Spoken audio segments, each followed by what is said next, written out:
Assalamualaikum warahmatullahi wabarakatuh. Di tengah kesulitan minyak goreng, banyak pertanyaan saat ini bahwa Indonesia ini merupakan produsen minyak sawit yang terbesar di dunia dan terluas di dunia.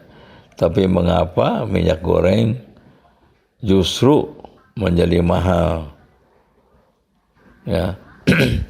Dosen luar biasa Fakultas Pertanian Universitas Padjadjaran yang juga Ketua Aliansi Profesional Indonesia Bangkit, Mehmet Hakim, menyampaikan analisisnya dalam bentuk artikel yang diberi judul Minyak Goreng, Rakyat Menjerit, Pengusaha Asing Tersenyum. Adalah seorang Faisal Basri, ahli ekonomi kita, yang menyebut biang keladi kisruh minyak goreng adalah pemerintah. Tapi rasanya tidak mungkin. Namun demikian, setelah ditelusuri, ternyata pernyataannya sangat benar. Hal ini entah disengaja atau tidak disengaja, tapi jelas ada langkah kebijakan yang merugikan rakyat konsumen minyak goreng. Sebenarnya, strategi pemerintah mengangkat harga minyak sawit dengan mengolah minyak sawit menjadi biodiesel sungguh satu langkah yang sangat tepat, sehingga negara pengimpor minyak sawit terutama dari Eropa dan sekutunya tidak dapat menekan Indonesia dan Malaysia. Penggunaan biodiesel di dunia ini telah mencapai sekitar 40 juta ton, sedang di Indonesia dengan program B20 sampai B30 baru mencapai 9,3 juta ton. Jadi tidak sampai 25%-nya. Jika program B30 dilanjutkan, tentu kebutuhan CPO akan bertambah menjadi sekitar 12 juta ton. Penggunaan CPO untuk biodiesel secara bersama-sama dengan negara penghasil sawit lainnya telah berhasil meningkatkan harga sawit di tingkat dunia. Penggunaan CPO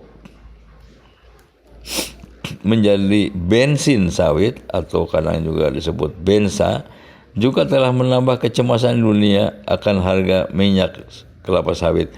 Karena bagaimanapun langkah Indonesia ini akan diikuti oleh negara-negara lain untuk bersama-sama membuat bensin sawit.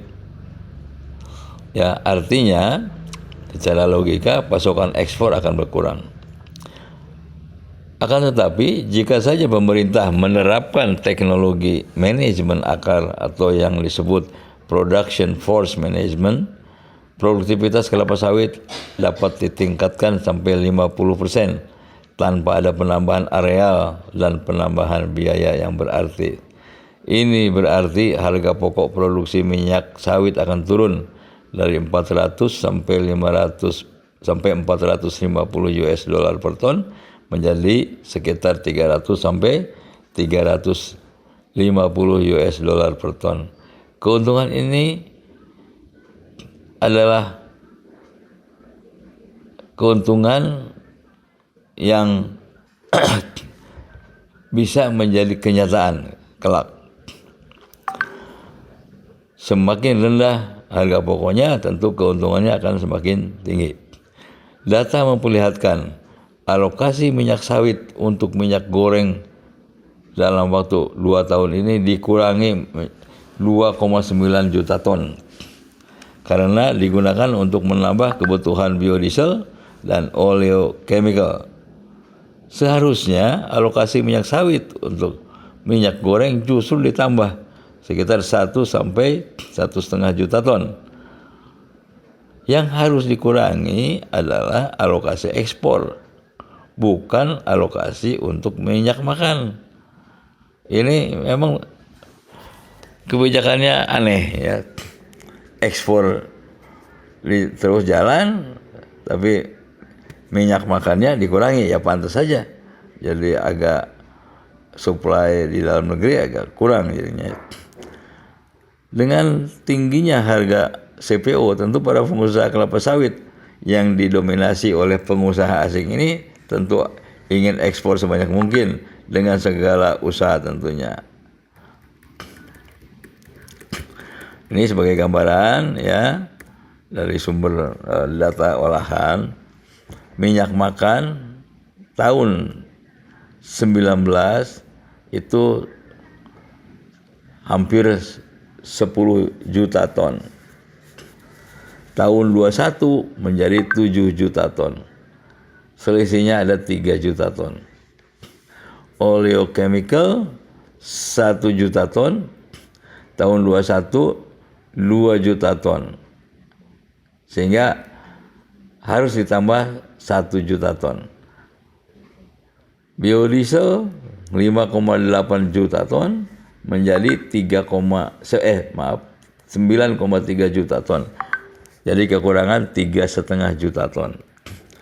Total konsumsi dalam negeri 16,7 juta ton meningkat menjadi 18 juta ton. Atau totalnya 1,7 juta ton. Yang dikorbankan adalah minyak makan. Ini kebijakannya bukan main ini ya. Jadi rakyat menjerit itu bukan masalah. Yang penting pengusaha asingnya itu ditingkatkan kesejahteraannya. Ini memang apa yang disampaikan oleh Bapak Faisal Basri itu betul-betul. Menurut Direktur BPD PKS Pak Edi Abdurrahman pada saat rapat dengar pendapat dengan Komisi 4 tanggal 17 Januari, ternyata memang betul subsidi ke industri biodiesel itu mencapai 110 triliun dalam waktu 5 tahun ini. Peremajaan sawit rakyat hanya 6,5 triliun, riset 0,4, program promosi 0,3, program pengembangan SDM 0,2, program sarana 0,02. Yang terbesar itu justru subsidi ke biodiesel sebesar hampir 80%. Dan suppliernya adalah hampir semua adalah perusahaan asing yang ada di Indonesia. Ini memang betul aneh sekali nih pemerintah ini ya. Kalau nggak dibongkar begini barangkali nggak paham juga. Pajak ekspor dari sawit yang diekspor sawit sekitar 34 juta ton itu kurang lebih sekitar 84 triliun. Jadi kalau 2 tahun aja itu udah 160 ya, bisa untuk subsidi biodiesel dan juga subsidi minyak sawit. Jadi nggak ada masalah sebenarnya. Apalagi nanti kalau kita lihat ada lagi penghematan devisa akibat pengurangan pembelian minyak solar. Seperti telah dibahas sebelumnya, ternyata memang yang menikmati subsidi ini adalah perusahaan besar. Perusahaan besar itu, perusahaan besar perkebunan kelapa sawit itu mayoritas adalah perusahaan asing. Dari besaran subsidi kita lihat ada keberpihakan pemerintah terhadap pengusaha asing. Bukan berpihak pada rakyat. Ini nggak tahu juga bagaimana ini kok bisa begini ya. Seharusnya kan pemerintah tuh belain rakyat. Ini malah belain pengusaha asing. Enggak, ada yang nggak beres kali ini. Pengusaha dengan adanya kasus ini harus bekerja sama dengan pemerintah agar mau mengurangi keuntungannya untuk menjual sebagian CPO-nya kepada masyarakat ya. Jika subsidi diberikan kepada petani atau BUMN kelapa sawit, uangnya akan tetap berputar di dalam negeri. Tapi jika diberikan pada perusahaan asing, tentu uangnya akan mengalir ke luar negeri. Jadi tidak ada manfaatnya buat negeri kita ini. hanya memperkaya orang lain atau mungkin sekelompok orang yang terkait dengan izin-izinnya saja, ya. Sebagaimana kita ketahui bahwa setiap tahun perkebunan kelapa sawit asing yang luasnya 7,9 juta hektar itu membawa uangnya ke luar negeri minimal 409 triliun sampai 500 triliun. Itu sebagai laba usaha saja. Yang tinggal di Indonesia itu hanya upah karyawan, pajak. Ya. Nah, kalau saja para petinggi yang terkait dengan urusan kelapa sawit ini memahami apa Undang-Undang Dasar 45, tentu mungkin masalahnya akan berbeda. Saya kira itu saja, ya mudah-mudahan pemerintah berpikir ulang, jangan berpihak pada perusahaan asing, tapi berpihaklah kepada rakyat. Ya, walaupun Indonesia menjadi produsen sawit yang